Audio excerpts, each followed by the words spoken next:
Programa Casual. Há 18 anos ininterruptos na TV de Campinas e região. Olá, eu converso hoje com o Dr. Francisco Viana Filho, médico que tem toda uma especialização em geriatria e que vem nos contar um pouco dos avanços, das prevenções, de como está a saúde do homem e da mulher na terceira idade, quais são as precauções inerentes naturalmente a esse estágio da vida e outras coisitas mais. É um prazer enorme recebê-lo aqui, faz tempo, oh, muito obrigado pelo convite. Alguns anos que você já esteve no programa, né? Sim, mas é sempre um prazer estar aqui com você, Almir. Pessoa que a gente respeita muito, né? Pelo trabalho que você desenvolve e pela amizade que a gente já tem de muito tempo muitos também. Anos. Nos conhecemos há muitos anos. Exatamente. Né? Doutor Francisco, eu sempre tenho muita curiosidade em saber a quantas andam, por exemplo, a medicina preventiva. Sim. No mais amplo sentido da palavra. Sim. Não só na terceira idade, mas para todas as idades. Agora, com relação à terceira idade especificamente, que é, naturalmente, o seu carro-chefe atualmente, né? Sim. Antes de mais nada, você foi um clínico geral. Sim. De consultório, Exato. teve uma atuação durante muitos anos, até se especializar em geriatria. Exatamente. Aliás, pela Universidade de Jundiaí, né, que é muito boa. Sim. É o professor Martinelli, que é o nosso grande geriatra, uma das pessoas que mais conhece Alzheimer no Brasil. Né? E aí, o que acontece? Quando eu quis conversar com você, eu quis justamente focar esta parte do seu trabalho, que é a geriatria. Sim. E aí eu lhe pergunto, os nossos amigos, eu também me incluo já nessa idade, estamos vivendo melhor, estamos vivendo bem, estamos no caminho certo? Como estamos? É inegável a gente dizer que houve um aumento tanto na qualidade de vida como na expectativa de vida.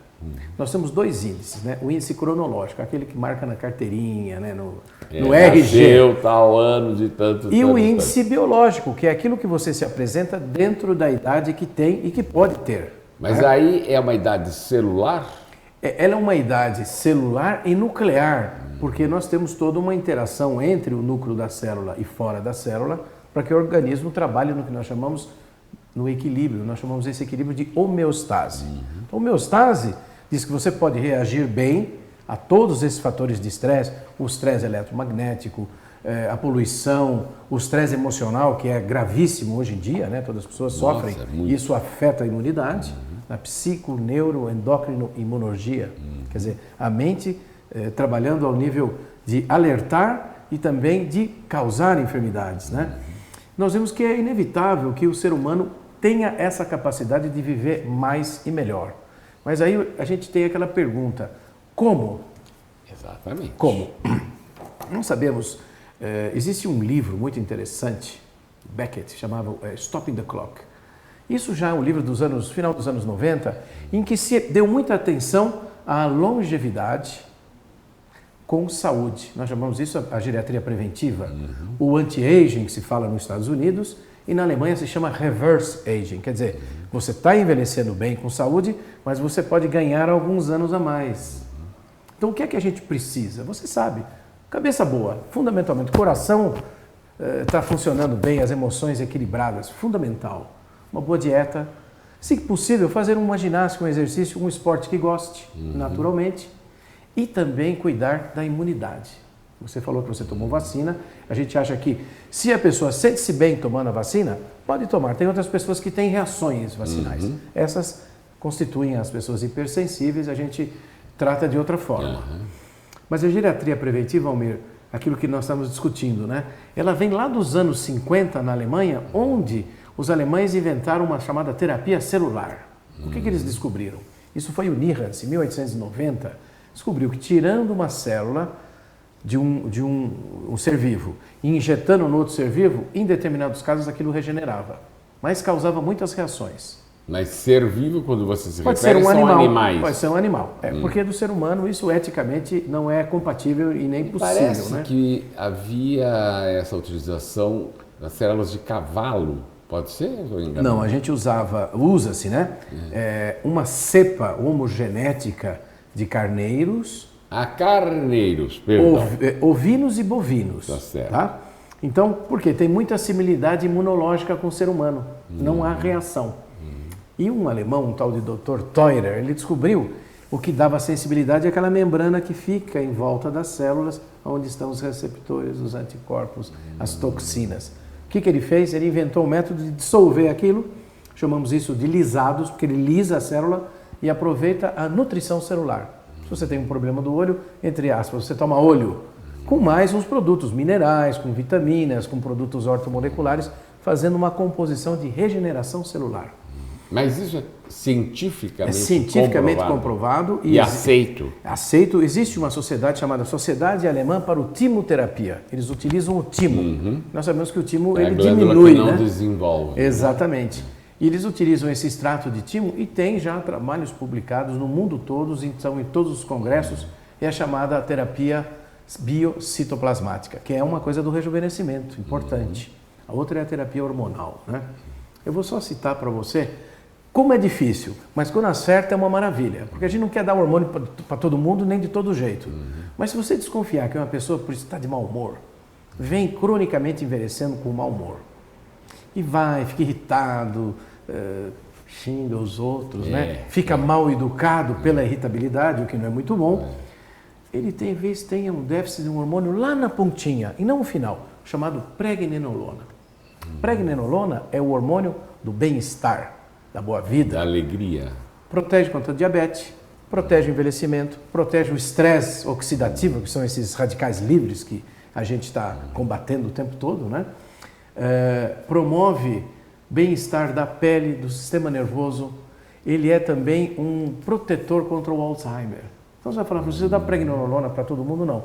Quando a gente percebe que esse grupo sintomático, e depois você pode medir na saliva, né, que é um exame que está sendo cada vez mais utilizado, e está baixa a pregnenolona, passa um creminho, 5 a 6 miligramas a 10 miligramas para o homem, 20 a 25 miligramas para a mulher, a pessoa muda, fica de bem com a vida. Mas isso sempre é uma prática... Utiliza-se por um tempo, observa-se os efeitos, que podem durar de 6 meses a um ano, depois dá algumas recargas, porque nada se deve usar para sempre.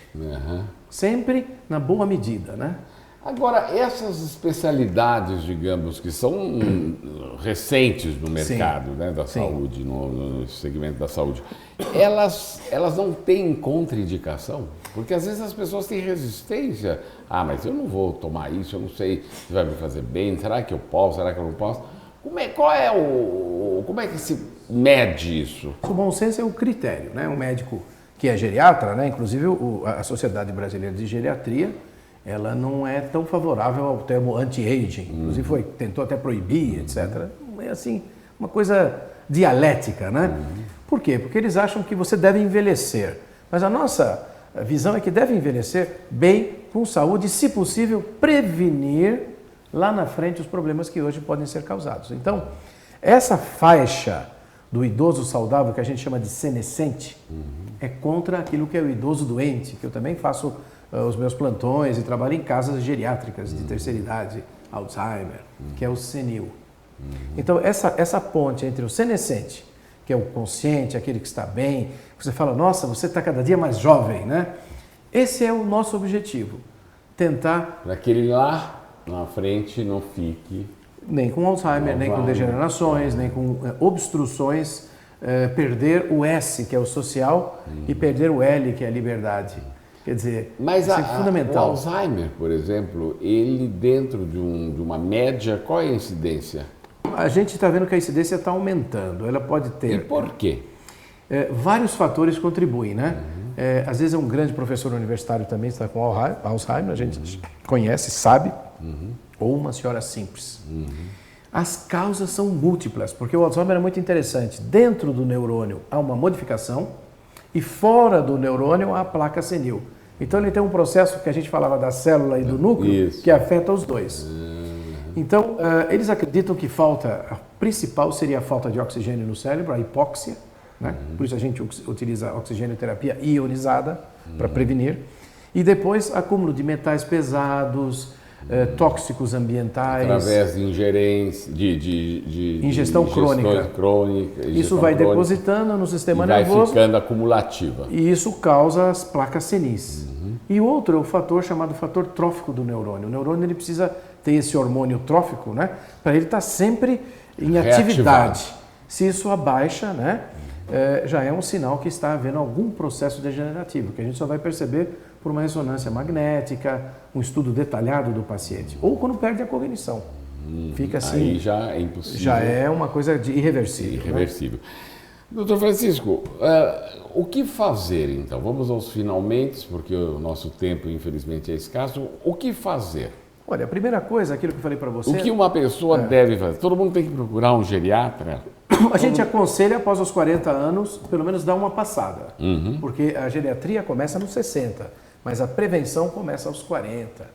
Então você vai ver na sua família a incidência de doenças que são epigenéticas, que vêm na herança, e vai tentar, através de uma boa nutrição, eu uso soros ortomoleculares, eu uso processos de desintoxicação, trabalho emocional, converso muito com o paciente, trago o paciente...